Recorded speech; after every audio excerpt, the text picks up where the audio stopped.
I think Egypt is at a great time of change, and we all know it's changing.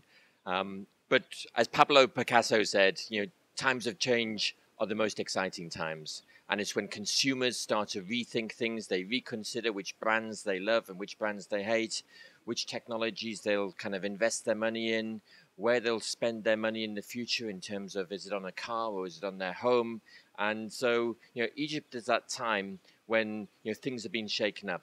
And as a marketing person, that's kind of a great opportunity for you to see how can you exploit that market. Whatever happens, how can you exploit that changing market? I think if you look across the world, it's a big time of change for the whole world.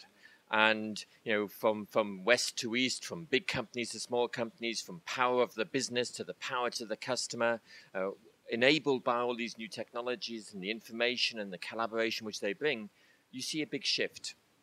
And the shift is like what we call in English a seesaw, and it's from west to east, and it's from big companies to small companies, and one religion to another religion, and it's from the traditional large scale companies with big market share to the small companies who can work faster and more entrepreneurial. It's from targeting average people to do average products to everybody with big scale to niche companies who just serve a small number of people.